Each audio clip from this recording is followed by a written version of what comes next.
ሁሉ ቻይና አውቃለሁ፣ ሁሉን በሁሉ ቦታ አለ አውቃለሁ፣ ሁሉን ታውቃለህ አውቃለሁ፣ እንደምታደርግልኝ ግን ምን አልልም አላምንም። ስለዚህ አለማመኔን ምን በለው። አንደበቱን ያልገታ ሰው፣ አንደበቱን ያልተቆጣጠረ ሰው ሌላ ነገሩን መቆጣጠር ምን አይልም አይችልም። ሁላችንም በብዙ ነገር ምን እንላለናል? እንሰናከላለን። በአንደበቱ የማይሰናከል ሰው ካለ ግን አለ እሱ ሰው ምንድነው አለ? ፍጹም ሰው። ዝም ያለ ሰው ይላል መጽሐፍ። ቢያንስ እንደዚህ ብላችሁ ጸደሰተሎ ቢያንስ ጠቢብ ትመስላላችሁ። ከምትናገሩ ይልቅ ብትሰሙ ምን ትላላችሁ? ታተርፋላችሁ። እውነቴን አይደለም? መናገር ባለባችሁ ሰዓትና መናገር ባለባችሁ ጊዜ መናገር ያለባችሁ ነገር ተናገሩ። ከአንድ ምንጭ ሁለት ነገር ሊቀዳ ምን አይልም ማለት አይችልም። ደግሞ ከበለስ ፍሬ ደግሞ ወይን ምን ማለት አይቻልም፣ መቁረጥ አይቻልም። ስለዚህ ምንጩ ስንት ይሁን ነው የሚለው? አንድ ይሁን። በዚሁ አንደበታችን አብን ምን እንለዋለን? እንባርካለን። ደግሞ በእግዚአብሔር መልክና ምሳሌ የተፈጠረውን ሰው ደግሞ መልሰን ምን እንላለን? እንረግማለን። እንዴት ይሄ ሊሆን ቻለ ብሎ ነው የሚናገር። አምላክ ተደንቆ እንዲስቅ ከፈለጋችሁ በእሱ ችሎታ ምን ማለት አለባችሁ? ማመን፣ መደገፍ አለባችሁ። ማመናችሁንና መደገፋችሁን ደግሞ በጣም ሲምፕሉ መንገድ የምትገልጹበት ንግግር ነው። እግዚአብሔር ፈጽሞ ምን አይለኝም ትላላችሁ? አይጥለኝም። በጌታ በኢየሱስም እንደ እምነታችሁ ይሆንላችሁ።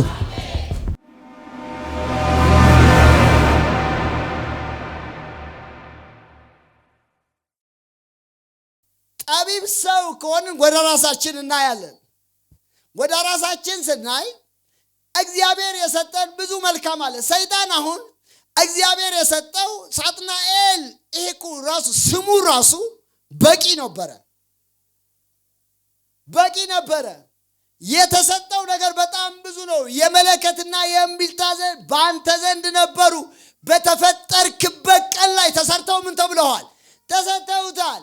ልብሱ ደግሞ በጣም የከበረ ነገር ነበረ እና በዙሪያው ያሉት አልተመቹትም። ከነሱ በላይ መሆን ፈለገ።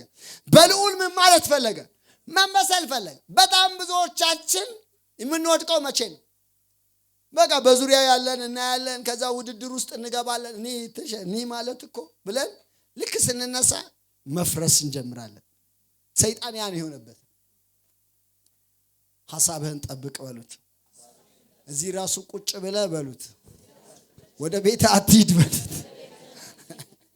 አንዳንዱ ሰው እንደዛ ነው። ስራው ቦታ ይሄዳል፣ ወደ ቤቱ ይሄዳል፣ ወደ ልጆቹ ጋር ይሄዳል። በቃ ተዝናንቶ መለስ ይላል። አንዳንዱ ወክ አድርጎ ሃሌሉያ። ሐሳብ የህይወታችን ዋና ነገር ነው። መንፈሳዊ ዓለም በጣም የሚሰራው በሐሳብ ነው። መገለጥ የሚመጣው ኢቭን መጀመሪያ የሐሳብ ንጽህና ሲኖራችሁ። ሐሳቡ እዚህ ምድር ላይ ጥምድምድ ያለ ሰው መንፈሳዊውን ዓለም አክሰስ ማድረግ ምን አይችልም። ይሄ የውሸቱን ሁሉ አይደለም እነግራችሁ። እውነተኛው መገለጥ ዓለም ውስጥ ግን ገብቶ ለመውጣት ያ ይፈልጋል። ይሄንን በራሳችሁ ህይወት ተለማመዱ ከፈለጋችሁ። በቃ ኃጢአት የሰራችሁ ቀን ወይ ደግሞ በቃ ድካም ምናምን የዋላችሁ ቀን ስትንበረከኩ ምንድነው ይመጣባችሁ? እዛው ከተማ ስትዞሩ ከሆነ መኪናው ሁሉ ነው ውር ሲል የሚውለው አይደለም። ስትንበረከኩ የሚመጣባችሁ ያው የዋላችሁበት ሐሳብ ነው የሚመጣው አይደለም። ሌላ አይመጣም። ሌላ ነገሩ ስትገቡም ከዛ በላይ ከፍ ማለት ምን አትችሉም። ስለዚህ ማድረግ ያለባችሁ መንፈሳዊ ዓለማችሁ እንዲጸዳ የምትፈልጉ መጀመሪያ ማድረግ ያለባችሁ ሐሳባችሁን ማጽዳት፣ በሐሳባችሁ ቅድስና ውስጥ መግባት በጣም አስፈላጊ ነገር ነው። ሁለተኛ ንግግራችሁን። ሃሌሉያ፣ ኢየሱስ ጌታ ነው። አንደበት በጣም ፓወርፉል ነገር ነው። ያዕቆብ ምዕራፍ 3 እስቲ ያውጡ። ያዕቆብ ምዕራፍ 3 ያዕቆብ ስለ አንደበት የሚያወራበት የመጽሐፍ ቅዱስ ክፍል ነው። 3 ነገር ያነሳል። የሚያነሳው ፈረስ ያነሳል፣ መርከብ ያነሳል፣ እሳት ያነሳል። እነዚህን ሁሉ አንስቶ ራስን ስለመግዛት፣ ንግግርን ስለመቆጣጠር፣ ምላስን ስለመግታት ምን ይላል? ይናገራል። ፈረስ ማለት የጉልበት የኃይል መለኪያ ነው አይደል? እንደዚህ አሁን አንድ መኪና እንደዚህ የፈረስ ጉልበት እንደዚህ የፈረስ እንትን እየተባለ ይለካል። ማሽኖች ሁሉ የሚለኩት በፈረስ ጉልበት ነው አይደል? የኃይል መለኪያ ነው። በዛ ዘመን ደግሞ መኪናም ማሽንም ምንም ስለማይሌለ እነሱ የሚቆጥሩት በዛ ነው። ይሄን ያህል የፈረስ ጉልበት ብለው ነው የሚለኩት። ፈረሶች እንዲገዙልን እንዲታዘዙልን በአፋቸው ላይ ልጓም ምን እንላለን አለ እናስገባባቸዋለን አለ። ልጓም ማለት በጣም ትንሽ ብረት ነች። በጣም ትንሽ ብረት ነች። ከዛ በኋላ በገመዱ አማካኝነት የፈረሱን ኃይልና ጉልበት አቅጣጫውን ሁሉ ምን ትላላችሁ ትወስናላችሁ። አሁን ፈረሱን ምትነዳው ሙሉ ሰውነቱን ምታሽከረክረው ያቺ ልጓም እንደሆነች ሁሉ የሰውን ህይወት ሙሉ ምትዘውረው ምኑ ነች እያለ ነው አንደበቱ ነች። አንደበቱን ያልገታ ሰው አንደበቱን ያልተቆጣጠረ ሰው ሌላ ነገሩን መቆጣጠር ምን አይልም አይችልም። መጀመሪያ ሰው እንደውም እስቲ ከቁጥር 1 ጀምራ አንብበው እስቲ ሁላችሁም አስተማሪዎች እንዳትሆኑ ብሎ ይናገራል። ነው በደም አርጋችሁ እንድትሰሙት ወንድሞቼ ሆይ ከናንተ ብዙዎቹ አስተማሪዎች አይሁኑ። ከናንተ ብዙዎቹ አስተማሪዎች አትሁኑ። እሺ የባሰውን ፍርድ እንድንቀበል ታውቃላችሁ። የባሰ ፍርድ እንድንቀበል ምን ትላላችኋል? ይውላችሁ አሁን እየተናገርኩኝ ነው አይደለም? እኔ እያወራውኝ አይደለም? እኔ የማወራው ሰው ከሚሰማኝ ሰው በላይ የበለጠውን ፍርድ ምን እላለሁ እቀበላለሁ። ተናግሬዋለሁ። ካፌ ምን ብሏል? ያ ነገር ወጥቷል። በያዕቆብ አስተምሮ ያንን ነው። የበለጠውን ፍርድ ስለምትቀበሉ ብዙዎቻችሁ አስተማሪዎች አትሁኑ። ከዛስ ቀጥለው ሁላችን በብዙ ነገር እንሰናከላለንና ሁላችንም በብዙ ነገር ምን እንላለናል? በብዙ ነገር ምን እንላለናል? እንሰናከላለን። በአንደበቱ የማይሰናከል ሰው ካለ ግን አለ እሱ ሰው ምንድነው አለ ፍጹም ሰው ነው። በብዙ ነገር እንሰናከላለን። አንደበቱን መክታት ከቻለ ግን አንድ ሰው ሌላውን ነገር ሁሉ መክታት ይችላል እያለን ነው። በሌላ አነጋገር ኢየሱስ ጌታ ነው። ሃሌሉያ። በጌታ በኢየሱስ ስም ለአንደበታችሁ ዛሬ ልጓም እንዲሆን እጸልያለሁ። በቃ አንዳንድ ሰው ከተጀመረ ወሬ አረባክ ደግሞ እስቲ እኛ እናውራ ስትሉት እሱን ነገር ደግሞ ይለቀዋል። በብዙ ነገር ልንሰናከል እንችላለን። እነዛ የምንሰናከልባቸውን ነገሮች መቆጣጠር እንችላለን። ምላሳችንን መክታት ግን ከቻልን አለ እኛ ምኖች ነን? ፍጹማን ሰዎች ነን። እግዚአብሔር ስሙ ይባረክ። ሃሌሉያ። ምላሳችሁን መክታት ከቻላችሁ ሌላ ነገር መክታት ምን ትላላችሁ ትችላላችሁ። አንደበታችሁን መክታት ምንም አትቀደሙም ማለት ብዙ የሚያወራ ሰው እንደውም ግምት ውስጥ ነው የሚወድቀው። ዝም ያለ ሰው ይላል መጽሐፍ ቅዱስ ጠቢብ ይመስላል። ቢያንስ እንደዚህ ብላችሁ ጸጥ ስትሉ ቢያንስ ጠቢብ ትመስላላችሁ። ሌላውን ነገር ብትውት ስትናገሩ ግን በንግግራችሁ ውስጥ ያላችሁ ነገር ኦሬዲ ፍንትው ብሎ ምን ይላል ይወጣል። በጣም ትንሽ ነገር የሚያክሰው በቃ መከራ ነው የሚያበላ። ትንሽ የእውቀት ካለ ብዙ ነው ምንለው። ግን አንዱ ግን የጠቢብ ምልክት ግን አንዱ ዝም መስማት ነው። ከምትናገሩ ይልቅ ብትሰሙ ምን ትላላችሁ ታተርፋላችሁ። እውነቴን አይደለም? መናገር ባለባችሁ ሰዓት እና መናገር ባለባችሁ ጊዜ መናገር ያለባችሁን ነገር ተናገሩ። ህይወታችሁ የሚመራው በምናችሁ ስለሆነ ነው? በንግግራችሁ ስለሆነ ማለት ነው። ሞትና ህይወት በምላስ ላይ ናቸው። ስንናገር ህይወት የሚሆነውን ነገር መልካሙን ነገር መናገር ካልቻልን ሞትንም ህይወትንም አንዳንድ ሰው እንግዲህ ይሄንን ያዕቆብን እናንተ አንብቡት። ከአንድ ምንጭ ሁለት ነገር ሊቀዳ ምን አይልም ማለት አይችልም። ደግሞ ከበለስ ፍሬ ደግሞ ወይን ምን ማለት አይቻልም መቁረጥ አይቻልም። ስለዚህ ምንጩ ስንት ይሁን ነው የሚለው? አንድ ይሁን። በዚሁ አንደበታችን አብን ምን እንለዋለን? እንባርካለን። ደግሞ በእግዚአብሔር መልክና ምሳሌ የተፈጠረውን ሰው ደግሞ መልሰን ምን እንላለን? እንረግማለን። እንዴት ይሄ ሊሆን ቻለ ብሎ ነው የሚናገር። ስለዚህ አሁን ስለ ሌላው ሰው ተውና ስለ ራሳችሁ የምትናገሩትን ነገር ቢያንስ አስተካክሉት። ምን ብላችሁ? እኔ ማልጠቅም ሰው ነኝ። በጣም በእርግጠኛነት የምነግራችሁ ትጠቅማላችሁ። እግዚአብሔር ማይጠቅም ሰው አልፈጠረም። ባንቺ መልክ ባንተ መልክና ምሳሌ የተፈጠረ ሌላ ሰው የለም። እመነኝ፣ አንተ ብቻ ነው ያለከው።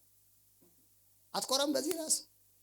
አይ እውነቴን እኮ እኔን እንኳን የሚመስል ሰው የለም እኮ ብለህ እንኳን ደስ አይልህም? እውነቴን እኮ ነው። ሰው ግን እኔ ማረባ ሰው ነኝ ለራሱ እንኳን በቃ ማለት ለራሱ ለመልኩ ለምኑ በራሱ የሚደብረው ሰው አለ። ወንድሞቼ እግዚአብሔር ውብና ድንቅ አድርጎ ፈጥሯቸዋል። ያላችሁ ነገር ከሌላችሁ ነገር ብዙ ነው። ስለዚህ እግዚአብሔርን አመስግኑ። የማይረባ ቃል ስለራሳችሁ ምን አትበሉ፣ አትናገሩ። ጠቃሚዎች ናችሁ። የምትሰሩት ስራ ላይ ስራዬ ሲሰፋ ይታየኛል፣ ሲባረክ ይታየኛል፣ ስወጣ ይታየኛል፣ አደባባዮችን ስወርስ ይታየኛል በሉ። እኔ እኮ የምሰራው ነገር ሁሉ አይሳካ ምናምን ካል ከምትናገረው በላይ ህይወት ፈቀቅ አይልም። ህይወትሽ ፈቀቅ ኢየሱስ ያድናል። ሃሌሉያ። ንግግሬን አስተካክለዋለሁ በሉ እስቲ። ስለዚህ ፈረሶች አለ የመጀመሪያው አይደለም በልጓም ምን ይላሉ አለ ይገራሉ። ወደ ምን ፈልገው መንገድ ምን እንላቸዋለን?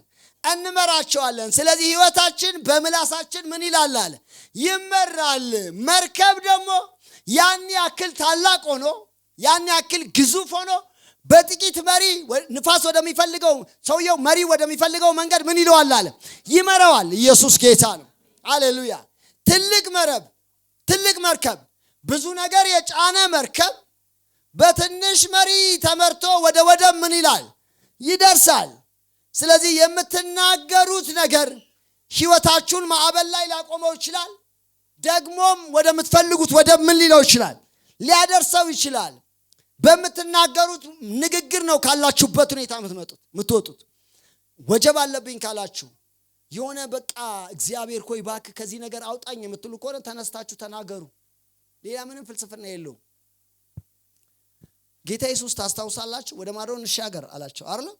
ከዛ መሃል ላይ ወጀብ መጣ። ማዕበልና ወጀብ ጀልባዋን መታት። ሲመታት ጌታ ኢየሱስ ክርስቶስ ተኝቷል አይደል? ተኝቷል። ስንጠፋ ግድ አይልክም ምናምን ብለው ጮሁ። ጌታ ግን እንደዚህ አለ፣ እናንተ እምነት የጎደላችሁ። ምንድን ማለቱ ነው? ለምን ተነስታችሁ አትናገሩ? ማዕበሉን ለምን አትሉትም? ምን አትሉትም እያለ ነው። ዝም በል ለምን አትሉትም? መልካም ነገር ለምን? እነሱ ግን ምን ማለት? እነሱም እኮ እየተናገሩ ነው። ምንድነው ግን የሚናገሩት? ኮምፕሌን ነው። እግዚአብሔር ስንጠፋ ዝም አለን። ሁሌ እንደምንለው ብዙ ሰው እንደሚለው ማለት ችግር ውስጥ ልትሆኑ ትችላላችሁ። ስትሆኑ ግን እግዚአብሔርን የምታሰሩበት መንገድ አንደኛው መንገድ መልካም ንግግር መናገር። እግዚአብሔር ትቶኛል፣ እግዚአብሔር ጥሎኛል፣ እግዚአብሔር እኔን አያየኝም። ይሄ ቅናት ያለበት ሰው የውስጥ ድምጽ ነው። ራሱን ከሌሎች ሰዎች ጋር ስለሚያወዳደር እኔን ምን ብሎኛል ይላል፣ ትቶኛል ብሎ ይናገራል። ስለዚህ ምንድነው ማድረግ ያለባችሁ? ኢየሱስ ገሰጻቸው እነሱንም በቃ እናንተ እምነት የጎደላችሁ እስከ መቼ ከእናንተ ጋር እኖራለሁ ብሎ ገሰጻቸውና ተነስቶ ማዕበሉንና ወጀቡን ምን አለው ገሰጸው። ታላቅ ጸጥታ ሆነ ይላል። ኢየሱስ ተነስቶ ያደረገው ነገር ምንድነው? ንግግር ነው። ጸጥ በል ዝም በል ነው ያለው፣ ሌላ ነገር አይደለም። ስለዚህ የተነሳባችሁ ነገር ሲኖር ተነስታችሁ ከማልቀስ ይልቅ ተነስታችሁ መናገር፣ መልካሙን ነገር ማወጅ። በዛ ነገር ላይ ስታውጁለት መቀየር ይጀምራል። በጌታ በኢየሱስ መልካምን አውጃለሁ። በስራችሁ ላይ መልካም አውጃለሁ። በቤታችሁ ላይ መልካም አውጃለሁ። በጤናችሁ ላይ መልካም አውጃለሁ። በነገራችሁ ላይ ሁሉ በጌታ በኢየሱስም ጸጥ እንዲል ማዕበሎ በእግዚአብሔር ስም አውጄበታለሁ። ተናገሩ፣ ዝም አትበሉ። እግዚአብሔር ካፋችሁ ጋር ይሰራል። የንግግር ኃይልና ጉልበትን መረዳት በጣም ያስፈልጋል። በቃ አሁን አመመኝ፣ እሺ ምን ላድርግ? ሲያመኝ ላልቅስ እግዚአብሔር ጋር ሂጅ ባይዘወይ። እግዚአብሔር በጣም የዋህ አምላክ፣ በጣም ሩሩ አዛኝ አምላክ ስለሆነ ይመልስልናል። ስናለቅስ መጥቶ ምን ይላል? ይመልሳል። ቸር ስለሆነ ማለት ነው። ግን እግዚአብሔር በዛ ነገር ተደስቷል ማለት አይደለም። እግዚአብሔር በሚያለቅስ ሰው አይደሰትም። እምነቴን ነው የምነግራችሁ። በዛ ነገር ደስ ብሎታል። ልጄ እኮ አለቀሰ ምን ላድርግ ብሎ አይደለም። በቃ እግዚአብሔር እያዘነ መጥቶ ያንን ያላችሁበትን ሁኔታ ያወጣል፣ ያስወግዳል። ግን ደግሞ አንድ እውነት ልንገራችሁ፣ ከማልቀስ ይልቅ ተነስታችሁ ምድር ብትናወጥ ተራሮች ወደ ባህር ልብ ቢወሰዱ እኛ አንፈራም፣ የእስራኤል አምላክ ከኔ ጋር ነው ስትሉ ይሄዳል። ሃሌሉያ። እንደዚህ አይነት እግዚአብሔር የሚደገፍበት የሚያምንበት ሰው ምን ይላል? ይፈልጋል። እግዚአብሔር እምነት የሚባለው ነገር በእግዚአብሔር ላይ መደገፍ ማለት ስለሆነ ማለት ነው። እግዚአብሔር ሆይ ከዚህ በፊት ብያችሁ ማለት የሆነ ነገር ሲያገኝ እግዚአብሔር ሆይ በቃ እልቅስ፣ ከዛ ደግሞ አለማመኔን እርዳው። ቆንጆ ጸሎት ይመስለናል። አለማመኔን እርዳው። እውነቴን ነው የምነግራቸው። አለማመንን እግዚአብሔር ረድቶም አያውቅም፣ አይረዳም። ምን ማለት ነው ታውቁታላችሁ ትርጉሙን? ሰውየው እሺ ግራ ተጋብቶ ነው። በቃ ግራ ሲጋባው በቃ አለማመኔን እርዳው፣ ብታምን ይሆንልሃል ሲለው አለማመኔን እርዳ አለ። በቃ ድካም ካለብኝ በዛ ነገር አንተ ቁም ብሎ እንደመናገር ነው ተናገረ ሰውየው። እኛም ተነስተን ደግሞ አለማመኔን እርዳ። እግዚአብሔር አለማመንን አይረዳ። አለማመን ማለት ምንድን ነው? እኔን ለምሳሌ መታችሁ የእግዚአብሔር ሰው ባለክ ችሎታና እንትን አምናለሁ፣ ባለ ዕውቀት አምናለሁ፣ ዕውቀት እንዳለ አውቃለሁ፣ ችሎታም እንዳለ አውቃለሁ፣ ግን ደግሞ ታደርገዋለህ ብዬ አላምንም ብትሉኝ ከዛ ቀን ጀምሮ በዚህ ነው የማያችሁ። እግዚአብሔርንም እንደዛ ማለት ነው። ሁሉ ቻይና አውቃለሁ፣ ሁሉን በሁሉ ቦታ አለ አውቃለሁ፣ ሁሉን ታውቃለህ አውቃለሁ፣ እንደምታደርግልኝ ግን ምን አልልም አላምንም። ስለዚህ አለማመኔን ምን በለው እርዳው። እግዚአብሔር የሚደነቅበት በጣም የሚገረምበት ነገር ቢኖር እምነት የሚባለው አምላክ ተደንቆ እንዲስቅ ከፈለጋችሁ በሱ ችሎታ ምን ማለት አለባችሁ? ማመን መደገፍ አለባችሁ። ማመናችሁንና መደገፋችሁን ደግሞ በጣም ሲምፕሉ መንገድ የምትገልጹበት ንግግር ነው። እግዚአብሔር ፈጽሞ ምን አይለኝም ትላላችሁ? አይጥለኝም። እግዚአብሔር ለጠላቴ አሳልፎ ምን አይለኝም? አይሰጠኝም። ኢየሱስ ያድናል። የፈለገ ነገር ውስጥ ሁኑ፣ እግዚአብሔር ለጠላታችሁ አሳልፎ አይሰጣችሁም። ሃሌሉያ። በጌታ በኢየሱስም እንደ እምነታችሁ ይሆንላችሁ። ይባርከኛል እግዚአብሔር አምናለሁ። እኔ አሁን ያለሁበትን ሁኔታ አላውቅም፣ ግን ምን ይለኛል? ይባርከኛል፣ ትልቅ ሰው ያደርገኛል ብላችሁ ስታምኑት ልጄ አመነብኝ። ኢየሱስ በቃ ተደንቆ በቃ እንደዚህ አይነት እምነት በእስራኤል እንኳን ምን አላልኩም ማለት አላየሁም። በቃ ተደንቆ ማለት። አንዳንዶቹ ጋር ደግሞ ባለማመናቸው ምክንያት ተደነቀ ይላል። እንዴት ሰው አምላክ አጠገቡ ቆሞ እንዴት አያምኑ? እንዴት አያምኑ? ኢየሱስ ያድናል። ስለዚህ ምንድነው በእግዚአብሔር ላይ መደገፋችሁን የምትገልጹበት መንገድ ስለሆነ ተናገሩት። እንዲሆን የምትፈልጉትን ነገር አውሩ። መጽሐፍ ቅዱስ እንድናወራ ስለሆነ የሚያወራው ማለት ነው። ሉቃስ ወንጌል ምዕራፍ 11 ከቁጥር 23 ጀምሮ እናንተ ይሄንን በደንብ አድርጋችሁ በመንፈስ ተረዱት በኢየሱስ ስም። ቃሉ ኢየሱስ ክርስቶስ ሲያልፍ የረገማትን በለስ ተከትሎ የተነገረ ቃል ደርቃለች። ኢየሱስ ነገሮችን ሁሉ ይኸውላችሁ በደንብ አድርጋችሁ ይሄንን ቤታችሁ ሄዳችሁ አጥኑ እንድትሳኩ ከፈለጋችሁ። አሁን ዓለም ራሱ የስኬት 7 ቁልፍ 11 ቁልፍ ምናምን ይላል አይደል? እሱን እየገዛችሁ ታነባላችሁ መሰለኝ።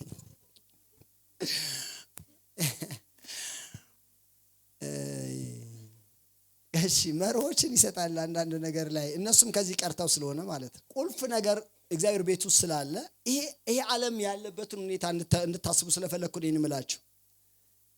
ሰማይ ይሄ ዩኒቨርስ ዘሆል ከዚህ ጀርባ ያለው ቃል የሚባል ነገር ቃል ነው ያለው። የተፈጠሩትን በቃል ነው፣ ተደግፈው የሚኖሩትን በቃል። መጽሐፍ ቅዱስ የሚናገረው ያንን ዓለማትን በቃሉ ምን ብሏል? ፈጥሯቸዋል አይደለም? ደግሞ ዓለማትን በቃሉ ደግፎ ምን ብሏል? ይኸውላችሁ ቃል የሚባለው ነገር በመንፈሳዊ ዓለም በጣም ፓወርፉል ነገር ነው። ፐርሰንም ይሆናል አንዳንዴ ደግሞ ንግግርም የሚጸና ንግግርም ሆኖ ይቀመጣል። ቃል የሚባለው ነገር ኃይለኛ ነገር ነው። አምላክ ምድር ላይ መጥቶ ለሰው ልጆች ሞዴል ሆኖ ሲያሳይ በቃል ነው ነገሮችን ሲሰራ ነበር። በቃሉ አጋንንትን ምን አላቸው ይላል? አወጣቸው። ድውያንን ምን አለ ይላል? በቃሉ ነው ያን ሁሉ ያደረገው። እና እያለፈ ሲሄድ በለሷ ላይ ፍሬ ፈለገባት፣ አጣባት። ከዛ ምን አላት? ረገማት። ፍሬ ምን አይባልብሽ።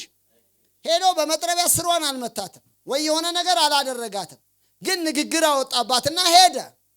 ከዛ በኋላ ሲመለሱ በንጋታው ሲገቡ እነ ጴጥሮስ አይተው ተደነቁ። ጌታ ሆይ በለሷ እኮ ምን ብላለች አሉ? ደርቃለች አሉ።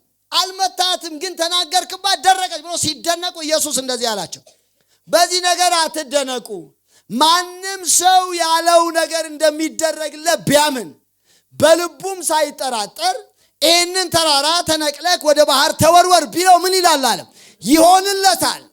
አያ ይኸው ማንም ሰው ያለው ነገር አይደለም ይላል እንደሚደረግለት ቢያምን በልቡ ደግሞ ሳይጠራጠር ይሄንን ምን አለ? ተራራ ስፔሲፊክ አደረገው ማለት ነው። አቅጣጫ ሰጠ ማለት ነው። ስለዚህ የሆነ የሚያስጨንቃችሁ ነገር ካለ ያንን ነገር ስሙን ትጠሩታላችሁ። ይሄንን ተራራ እንዳለ እንትን የሚባል ነገር ብላችሁ ጠርታችሁ ከፊቴ ሂድ ማለት ትችላላችሁ። በጌታ በኢየሱስም ዛሬ እንዲወገድ እጸልያለሁ። ያስጨነቃችሁ ከቤታችሁ ይወገድ፣ ከህይወታችሁ ይወገድ፣ ከዘመናችሁ ይወገድ። በቤታችሁ ላይ አውጃለሁ፣ በስራችሁ ላይ አውጃለሁ፣ በጤናችሁ ላይ አውጃለሁ። መለኮታዊ ጣልቃ ገብነት ይሁንላችሁ። ሃሌሉያ። ኢየሱስ ነው ያለው ይሄንን። በእግዚአብሔር ምን በሉ አለ? እመኑ። መጀመሪያ በማን እናምናለን?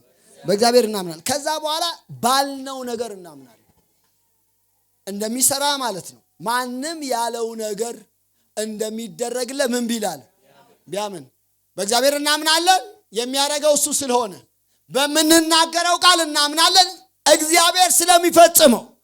ኢየሱስ ያድናል። ሃሌሉያ።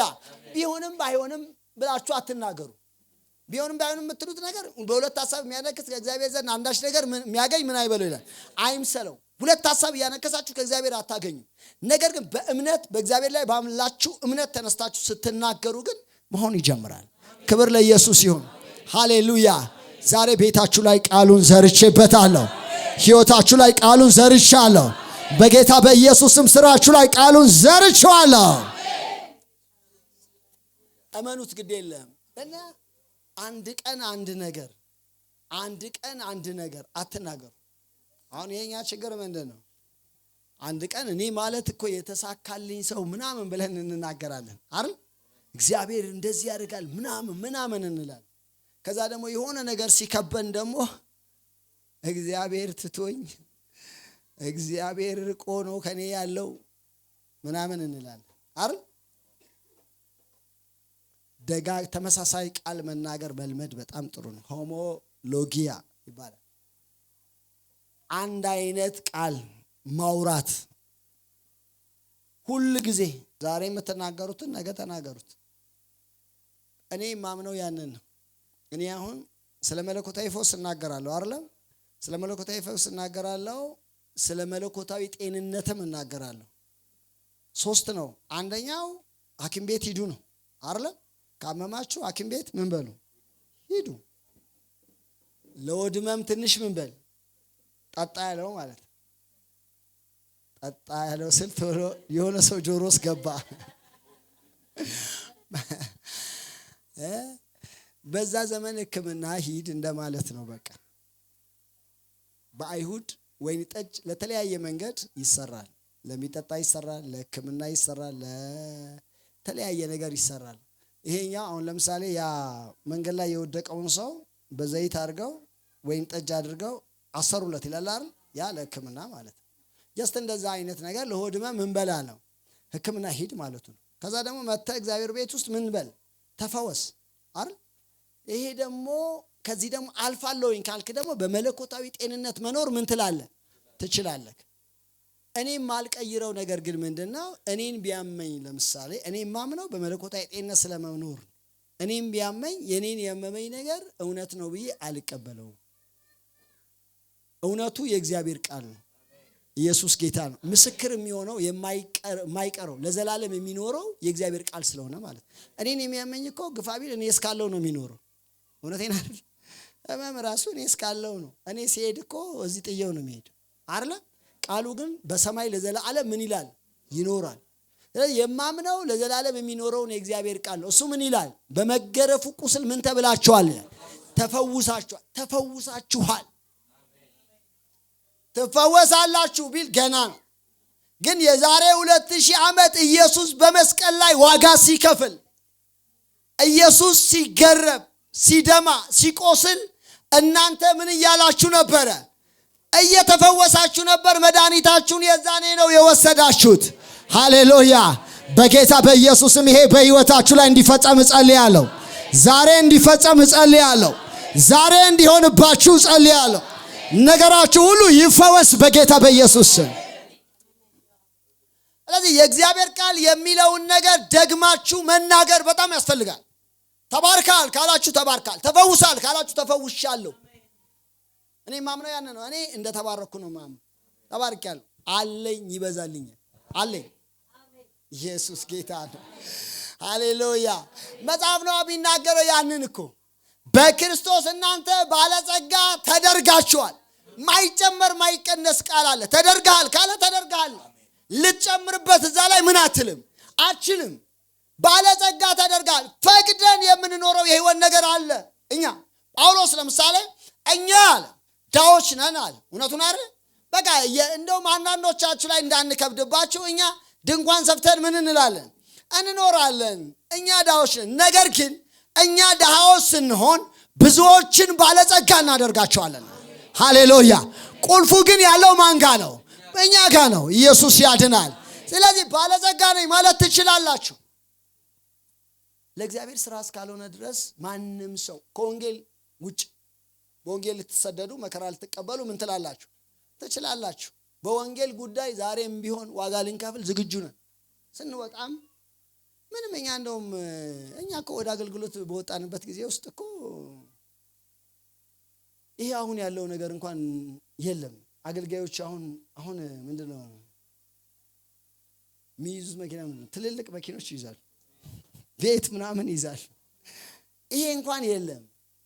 እውነቴን እኮ ነው። የዛሬ 11 ዓመት ይሄ የለም። እኛ ስንጀምር ማለት ነው ምንም አናውቅም። የምናውቀው መጽሐፍ ቅዱስ ውስጥ ያለውን እውነት ብቻ ነው የምናውቀው።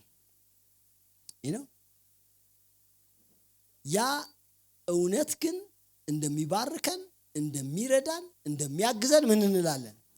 እናውቃለን።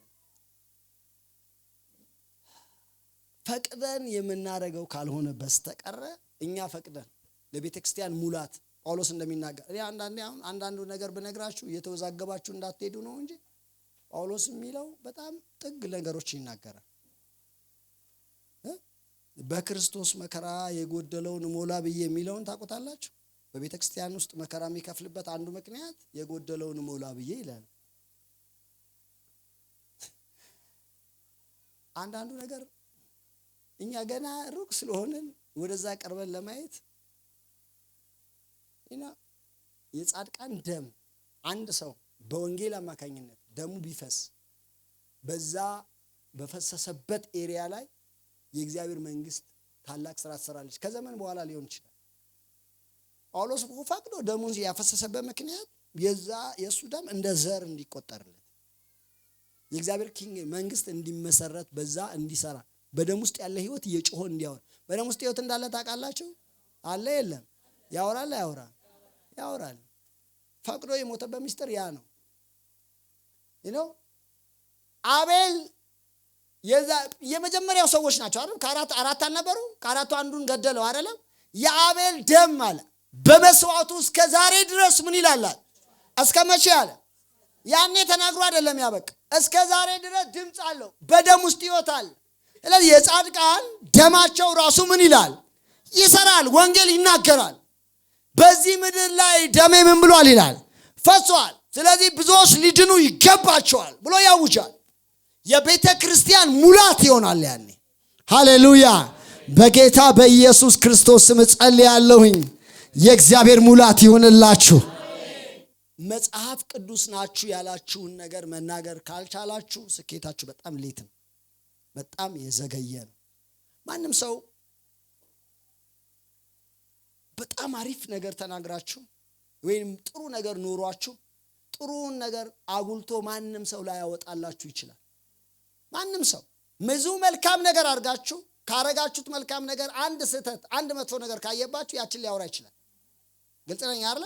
መልካሙን ነገር ላያጎላላችሁ ይችላል ሰው። እናንተ ግን ለራሳችሁ መልካሙን ነገር ማጉላት ትችላላችሁ። መልካም ነው የሚሆንልኝ ብላችሁ ማውራት ምን ትላላችሁ? ትችላላችሁ። ስለዚህ የመጀመሪያው ሰው ሌላው ሰው እንዲናገርላችሁ ከመጠበቃችሁ በፊት ራሳችሁ ለራሳችሁ መልካምን ነገር መናገር መልመድ አለባችሁ። ህይወታችሁ ያለው በአፋችሁ ላይ ስለሆነ ማለት። ሶስተኛውና የመጨረሻው በድርጊታችን እንቀደስ ነው።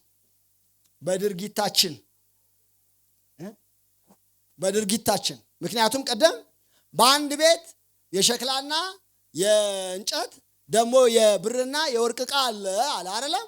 ከዛ በኋላ ማንም ራሱን ከነዚህ ነገሮች ቢያነጻ ለክብር የሚሆን ዕቃ ይሆናል አለና ከክፉ የጎልማስነት ምኞት ግን ምን በላለው? ሽሽ። በጎልማስነት ምኞት ውስጥ ይሄንን በደንብ አድርጋችሁ እንድትይዙ እፈልጋለሁ። አንዳንዱ ነገር ቆማችሁ የምትጋፈጡት ነው። አንዳንዱ ደግሞ ሸሽታችሁ ነው የምታመልጡት። ከክፉ የጎልማስነት ምኞት ምን በላለ? ድርጊትን ይጠይቃል ማለት ነው። ይሄ ወደ ህይወታችሁን ሊያጠቃ የሚችል ነገር ሲመጣ የምትሰጡት ምላሽ በጣም ወሳኝ ነው። ትክክለኛውን ምላሽ ባልሰጣችሁበት ነገር ሁሉ ተሸናፊዎች ናቸው። ለማንኛውም ህይወታችሁ ለሚጠይቃችሁ ነገር ትክክለኛውን መልስ እስከምትመልሱ ድረስ ትፈተናላችሁ፣ ትወድቃላችሁ። ከዛ ልክ ትክክለኛውን ምላሽ ስትሰጡ ማለፍ ትጀምራላችሁ። ስለዚህ ምን ማድረግ አለባችሁ? ትክክለኛውን መልስ ስጡ። የድርጊት ሰው ሁኑ። እግዚአብሔር ስሙ ይባረክ። ሃሌሉያ። ኢየሱስ ጌታ ነው። የድርጊት ሰው ሆናለሁ በሉ እስቲ። አንደበቴ ይቀደሳል በሉ፣ ልቤ ይቀደሳል በሉ፣ መላኔነቴ ይቀደሳል በሉ። በጌታ በኢየሱስ ስም ይሄ ይሁንባችሁ። በህይወታችሁ ላይ ይሄ የተፈጸመ ይሁን። ጌታ ነው እንደዚህ እንድናገር የፈለገው። እኔ ዛሬ ልናገር ያሰብኩት የነበረው እኔ የእግዚአብሔርን ነገር ስለመንከባከብ ነው። እና የጌታን ነገር ስንንከባከብ ለምሳሌ የአቢዳራ ቤት አለ አይደል? የአቢዳራና የአሚናዳብ ቤት አቢዳራ የተባረከበት ዋነኛ ሚስጥር ምንድነው? የእግዚአብሔርን ነገር ስለተንከባከበ ነው አይደል? የእግዚአብሔርን ነገር ተንከባከቡ ትባረካላችሁ ነው። ግን እግዚአብሔር አምላክ ነው በቃ ይሄን እንድናገር የፈለገው። ምን ፈልጓል ማለት ነው? ሊባርከን ፈልጓል ማለት ነው። ሃሌሉያ። እግዚአብሔር ሊባርከኝ ፈልጓል በሉ እስቲ። በሮቼን ሊከፍት ፈልጓል በሉ እስቲ። ሃሌሉያ። ክብር ለኢየሱስ ይሁንለት።